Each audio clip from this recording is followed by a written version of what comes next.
सभी साधकों को जो चैतन्य जागरण करना चाहते हैं उन सबको नमन। इनके पहले दोनों वीडियो में, एक वीडियो में ये समझा कि साधना की जो शुरुआत करनी है वो कहाँ से करनी है। दूसरे वीडियो में हमने ये समझा कि ज्ञान का और ध्यान का अभ्यास जरूरी है। आज हम यही बात पर, यही सिद्धांत पर थोड़ी गहराई में चर्चा करेंगे, थोड़ा समझने की कोशिश करेंगे, क्योंकि उनके इर्द गिर्द कुछ प्रश्न हमें मिले हैं। एक प्रश्न ऐसा है कि ज्ञान का अभ्यास तो जरूरी है, लेकिन उस अभ्यास में सिद्धांत की स्थापना करनी बहुत जरूरी है। हमारे भीतर हम कौन से दर्शन शास्त्र में जीवन जीते हैं, बहुत जरूरी है, क्योंकि दर्शन जो है वो हमें जीवन का मार्ग दिखलाएगा। व्यक्ति का दर्शन जितना ऊंचा, उतना उनका जो जीवन है वो दिव्य होगा। मान लीजिए कोई व्यक्ति का दर्शन केवल इतना है कि मैं मौज मजे करता रहूं, तो स्वाभाविक रूप में खान पान और मैथुन में रत रहेगा और उनके लिए कुछ भी करता रहेगा इधर उधर का। वो ईर्ष्या करेगा, हो सकता है हिंसा भी करेगा, कुछ भी कर सकता है। लेकिन अगर व्यक्ति का दर्शन चैतन्य तक पहुंचने का है, भीतर को जानने का है, परमात्मा की भक्ति करने का है, ऐसा दर्शन है उनका, तो स्वाभाविक रूप में उनकी जो क्रियाएं हैं, जो वो कर रहा है, वो अपने आप शुद्ध होती जाएगी। तो दर्शन बहुत महत्वपूर्ण है। इसलिए हमारे यहाँ 6 दर्शन है, षड दर्शन हम इसे कहते हैं। योग दर्शन है, सांख्य दर्शन है, वेदांत है, न्याय है। इस प्रकार के 6 दर्शन हमारे यहाँ पर है। इन सारे दर्शन में बहुत ही महत्वपूर्ण जो एक बात है छिपी हुई है, वो ये है कि कुछ एक ऐसा तत्व है कि जो सभी में है और चारों ओर है। ये एक हो गई फिलॉसफी, एक दर्शन हो गया। चारों ओर एक परम तत्व व्याप्त है और उनका एक जो अंश है, शुद्ध बुद्ध मुक्त चैतन्य, वो मैं हूँ। तो ये दूसरा सिद्धांत हो गया। पहला सिद्धांत क्या हुआ कि चारों ओर एक चेतन तत्व है। अब वो किस तरह से है, ये काउंटर क्वेश्चन हो गया, पेटा प्रश्न जिसे कहते हैं ना हम, उप प्रश्न, काउंटर क्वेश्चन कि परमात्मा कैसे है, सभी जगह पर परमात्मा किस तरह से है। तो अंतिम जो तत्व है वो परमात्मा है, ऐसा कहा गया। अंतिम तत्व, उनका मतलब ये हुआ कि जो कुछ हमें दिखाई दे रहा है वो सब अगर अपने में विलीन होता जाए तो अंत में जो चीज़ रहेगी परमात्मा रहेगी। और परमात्मा अपने में से ये सब अपने आप सृजन करता है प्रकृति के माध्यम से। प्रकृति क्या है, ये दूसरा प्रश्न है।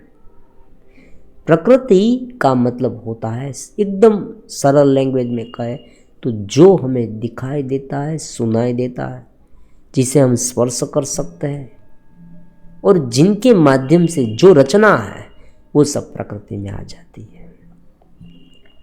आपने देखा बाहर क्या क्या है, पेड़ है, पौधे है, जीव है, जंतु है, उनके शरीर है, देखें वो सब हमें दिखाई दे रहा है।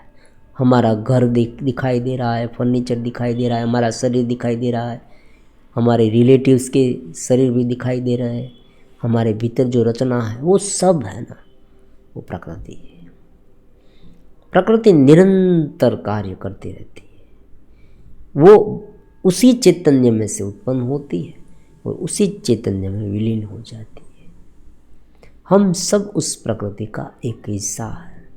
हम अछूते नहीं हैं, उनसे अलग नहीं है।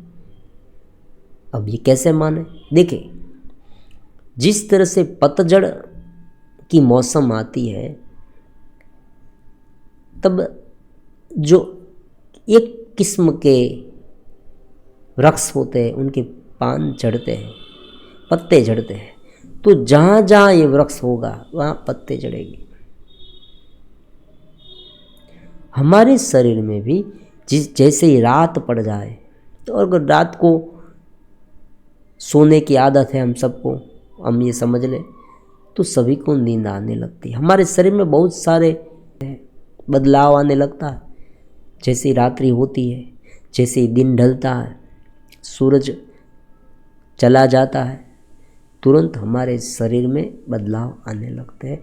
जैसे ही सूर्योदय होता है, सनराइज होता है, वैसे हमारे शरीर में कुछ अलग प्रकार के बदलाव आते हैं।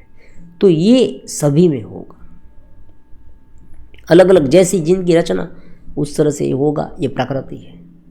तो एक और चेतना है, एक और प्रकृति है। हमारे भीतर दोनों है। देखो, ये सरल ज्ञान है। हमारे भीतर ये दोनों है, ये दर्शन है। क्या करना है हमें? हमारे भीतर ये दोनों है। हमें किस तरफ देखना है वो हमें सोचना है। फिर से, हमारे भीतर दोनों है, प्रकृति भी है और चेतना भी है। चेतना के माध्यम से हम प्रकृति को अनुभव कर पाते हैं। अनुभव कर पाते हैं मतलब जो हम उसे देख रहे हैं वो हम स्वयं चेतना है, परमात्मा का अंश है, सागर की बूंद है। देखो, घटाकाश मठाकाश ये क्या है? जिस तरह से घड़े में आकाश है, कुंभ में आकाश चारों ओर है और कुंभ में भी है।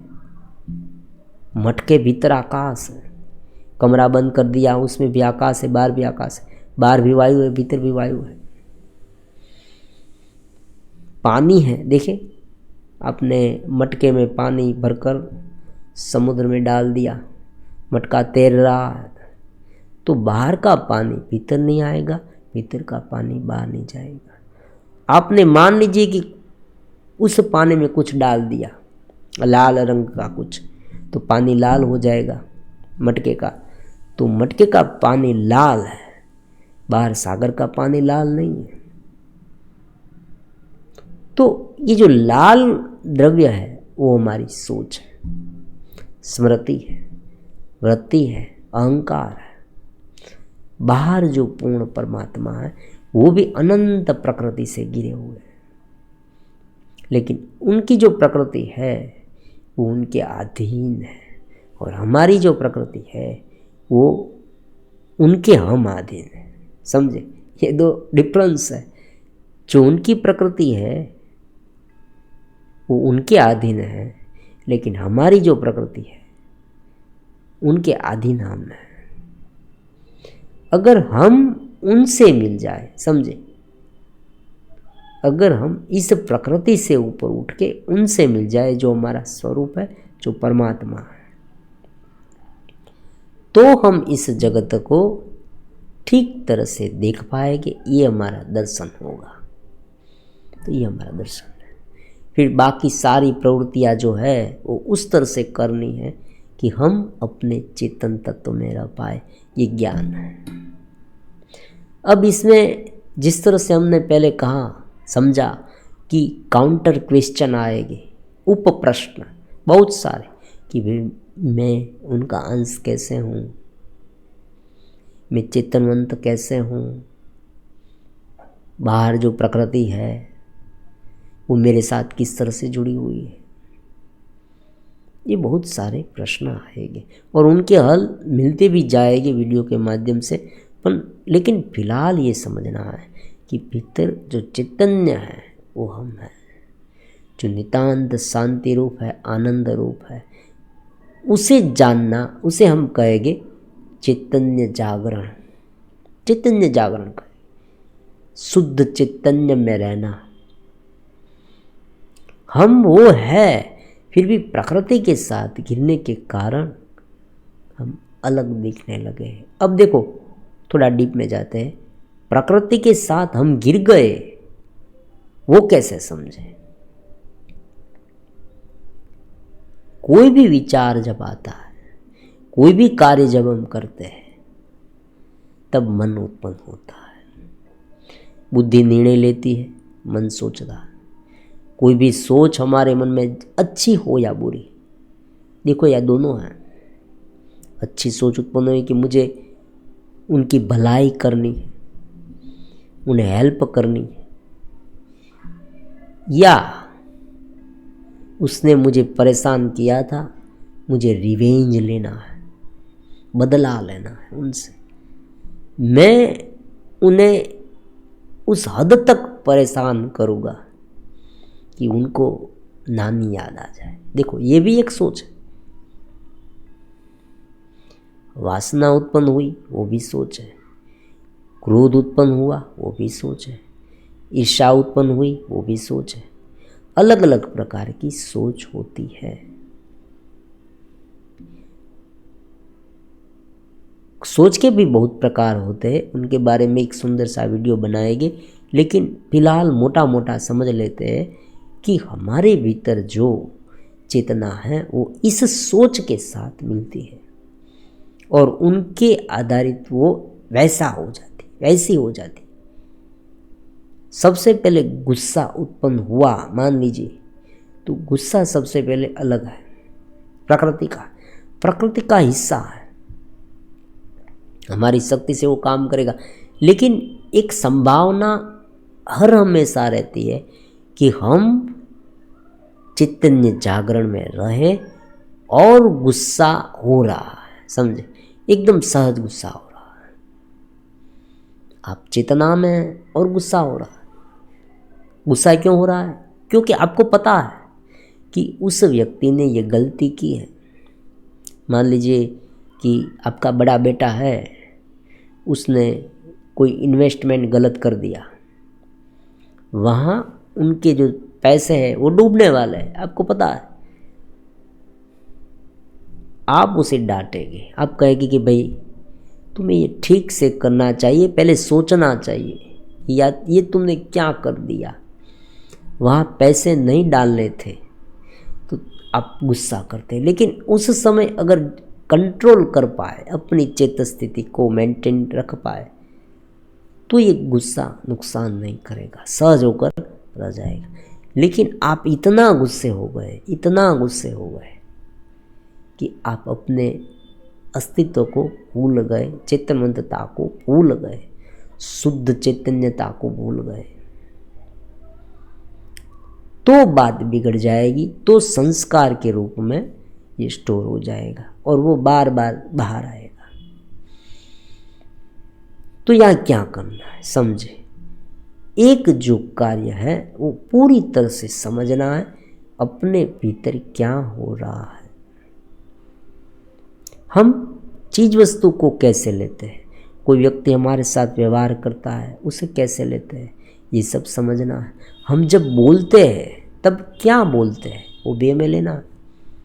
हम जब क्रियाएं करते हैं, कार्य करते हैं, तो किस तरह से करते हैं, वो भी हमें लेना है।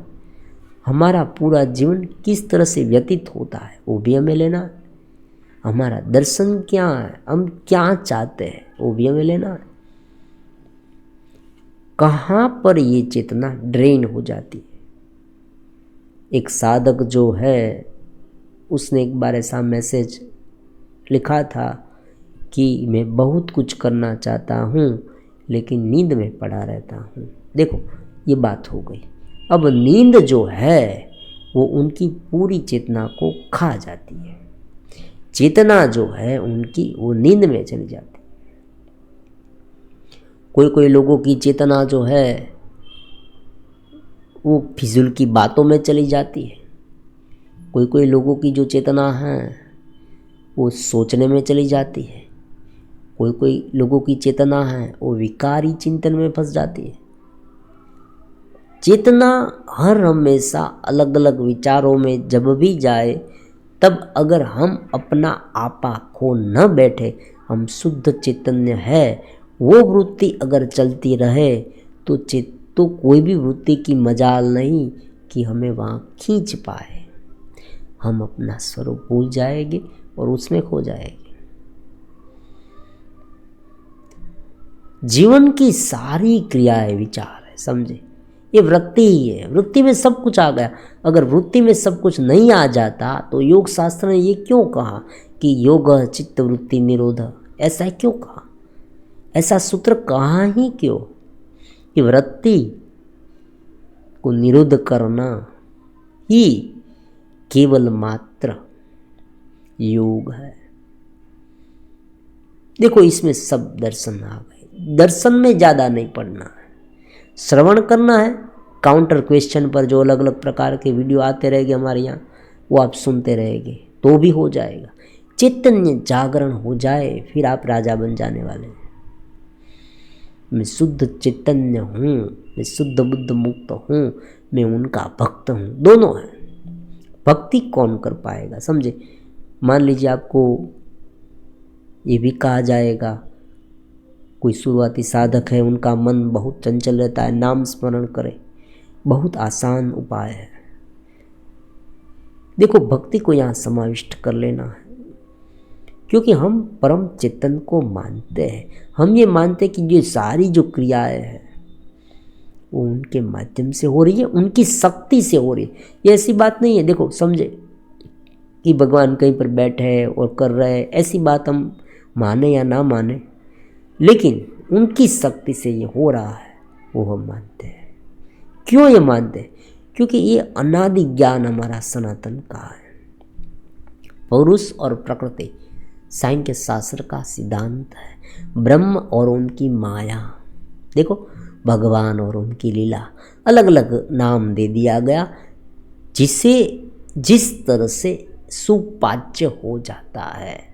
जो व्यक्ति, मान लीजिए साधक किसी भी कैटेगरी का क्यों न, उसे समझ में आ जाए वैसी भाषा है ये। अलग अलग भाषा में वो दर्शाते हैं। हमारी यहाँ भाषा थोड़ी मीडियम होगी, बहुत नीचे भी नहीं, बहुत ऊपर भी नहीं, मीडियम। थोड़ी कठिन भाषा रखनी पड़ती है, समझे, वरना क्या होगा कि जो उनका भावार्थ है ना, वो चला जाएगा।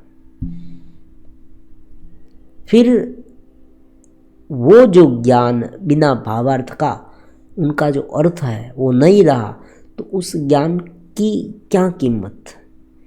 हम वहाँ पहुँच ही नहीं पाएंगे, क्योंकि हमारा ध्येय नीचे आ जाएगा। हमारा जो ध्येय है, जो दर्शन है, अगर व्यक्ति का दर्शन नीचे आ गया तो उनका विकास कभी नहीं होगा। हमारा दर्शन ये है, इस सनातन का जो अलग अलग प्रकार के ग्रंथ है, उनका दर्शन ये है कि जीव जो है वो अनेक प्रकार की योनियों में से मनुष्य जन्म में आया है अपने स्वरूप को जानने के लिए। ये हमारा दर्शन है। ये दर्शन को कहीं पर लिख लेना, फिर इस दर्शन पर इमारत खड़ी कर देंगे, बड़ी से बड़ी इमारत खड़ी कर सकते हैं आप। दर्शन आपका ये होना चाहिए, मैं शुद्ध था, आज मैं प्रकृति से घिर गया हूँ, लेकिन मैं फिर से शुद्ध हो जाऊँगा। लेकिन हाँ, एक बात है, मैं शुद्ध हो जाऊँगा, उनका मतलब ये नहीं कि आज मैं अशुद्ध हूँ। आज मैं शुद्ध तो हूँ भीतर से, लेकिन प्रकृति के साथ घिरा हुआ होने के कारण मुझे ये प्रतीत होता है कि मैं शुद्ध हूँ। जिस तरह से कोई व्यक्ति ने बहुत बड़ा कंबल ओढ़ लिया, और जो कंबल है ना वो ब्लैक कलर का है, तो हम उसे कहे कि भाई ये तो ब्लैक है, तुम ब्लैक हो, तुम इतने काले हो। ये जो त्वचा है उन पर कोई कलर लगा दिया। आपने देखा होगा, होली का त्योहार आता है तब सब रंगों से रंग खेलते हैं। कोई व्यक्ति ने आकर हमारे पूरे मुंह पर कलर डाल दिया, काला ब्लैक कलर। हमें पहचानना भी मुश्किल है, लेकिन हम भीतर से ऐसा नहीं है, समझे। ये ब्लैक कलर है। अलग अलग प्रकार के एग्जाम्पल के माध्यम से ये समझाया जाता है। हम चेतना है, शुद्ध चैतन्य है, वहाँ से हर रोज शुरू करना है। मैं शुद्ध चैतन्य हूँ, और जो बाहर हो रही है, जो बाहर दिख रही है, वो प्रकृति है। प्रकृति के अलग अलग रूप है। ये रात दिन का होना, बारिश का आना, मौसम का परिवर्तन, ये खान पान है, ये जो स्त्री के प्रति आकर्षण है या पुरुष के प्रति आकर्षण है, ये सब प्रकृति है। प्रकृति की एक रचना है। प्रकृति मतलब रचना। उस रचना में हम उलझ जाते हैं। अब देखो, यहाँ पर एक दूसरी बात भी बहुत महत्वपूर्ण है कि एक और पूरी चेतना है, एक और प्रकृति है। प्रकृति के कोई एक छोटे से भाग में वो चेतना गिर गई है, उसे हम जीव कहेंगे। वो हम है, हम हो गए, हम हो गए आज, लेकिन हम वैसे नहीं हैं, समझे। ये बात है। हम भीतर से शुद्ध बुद्ध मुक्त चैतन्य है, शुद्धात्मा है, चैतन्य है, लेकिन आज हम बंधे हुए हैं। तो उनकी भक्ति, नाम स्मरण करने के लिए भी हमें एक स्टेप ऊपर उठ के उस चैतन्य तक जाना होगा। हमारे भीतर जो चेतना है वहाँ तक जाना होगा, फिर वो चेतना उनके साथ मिल सकती है। जीव भाव में रहकर कोई भी व्यक्ति कुछ भी करेगा तो उनका ध्येय कहाँ, उनका ध्यान कहाँ होगा? जगत में होगा, कि भी ये हो जाए, वो हो जाए, इधर उधर का, तो उनका विकास इतना नहीं होगा। उसे मिलेगा सब कुछ। देखो समझे, भगवान कहते हैं कि मैं तुम्हारी सारी इच्छाएं पूर्ण कर दूंगा। ऐसी बात नहीं, बहुत कुछ मिलेगा। गुरु के पास से भी मिलेगा, भगवान के पास से भी मिलेगा, बहुत कुछ मिलेगा।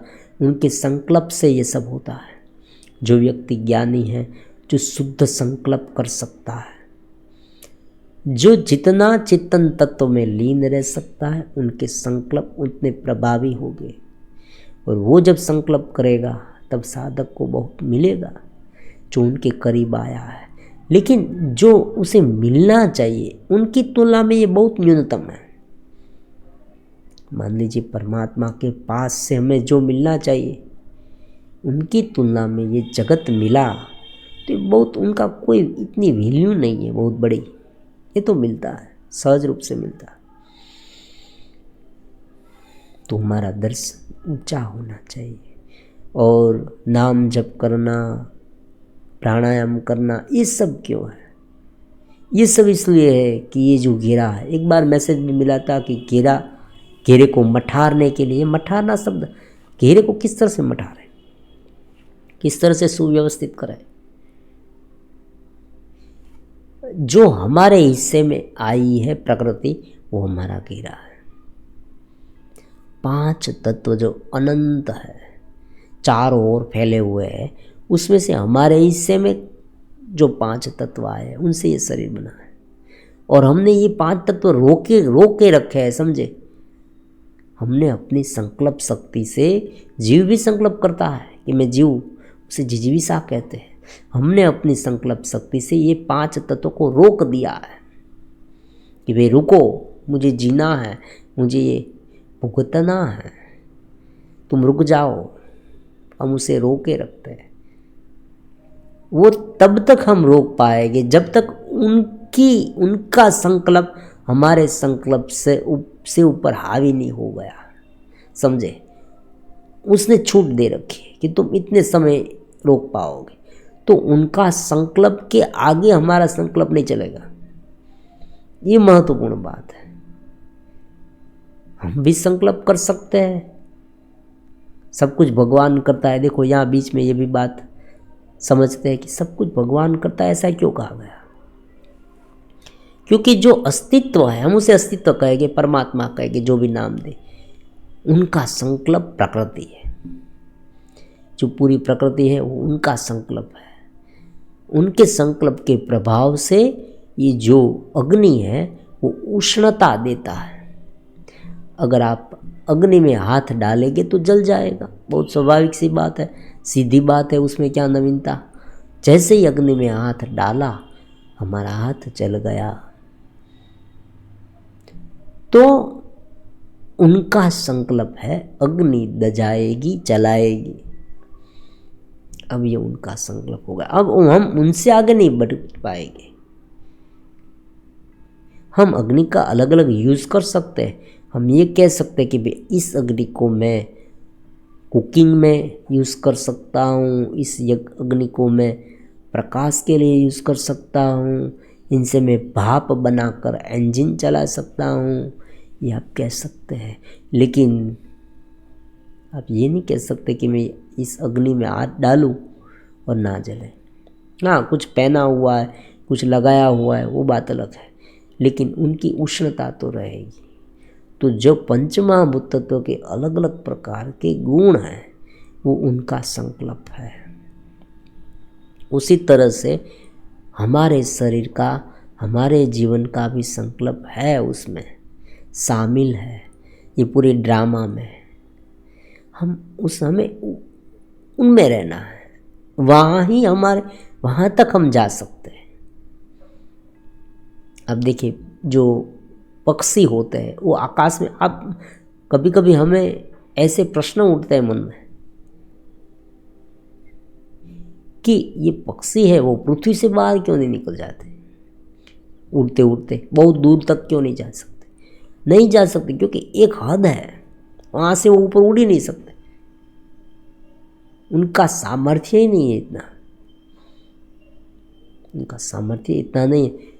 एक गाय को रस्सी से बांध दिया है खूंटे से, तो खूंटा और वो रस्सी की जितनी लंबाई है ना उतनी ही गाय दूर जा सकती है। फिर तुरंत वो रस्सी खींचेगी और वो गाय को वापस आना पड़ेगा, वो उनसे आगे नहीं बढ़ पाएगी। तो प्रकृति में कुछ ना कुछ नियम होते हैं और उनके अनुसार उनमें रहकर हमें संकल्प करना है, और हम ये संकल्प कर सकते हैं। इसलिए हम ये कहते हैं कि परमात्मा ने सब कुछ तय कर रखा है, वो सब कुछ करता है क्योंकि उनकी शक्ति से ही हो रहा है। मान लीजिए एक व्यक्ति बहुत बड़े बड़े प्लान कर रहा है, कोई हिंसक व्यक्ति है, वो ये सोचता है कि मैं उनको मार दूंगा, वो मारने के लिए आगे बढ़ता है, उनके हाथ में बंदूक है। जैसे ही वो गोली चलाने जाए कि उनका हृदय बंद हो गया, तो उनकी जो सांसों सांस की क्रिया रुक गई, तो वो गोली चला ही नहीं पाएगा। गोली चलाए उनसे पहले तो वो चला जाएगा ऊपर। तो इस तरह से ये सब परमात्मा से निर्मित है और उनकी कृपा से हो रहा है, उनकी इच्छा से हो रहा है। जब हम चेतना में जाने का संकल्प लेंगे, तुरंत ही उसने ये संकल्प ले रखा है परमात्मा ने कि इस तरह का संकल्प जो लेगा वो मेरे करीब आएगा। तो जैसे ही हम ये संकल्प लेंगे कि मुझे चेतनवंतता में जाना है, मैं उनके करीब जाऊंगा शुद्ध चैतन्य में जाकर,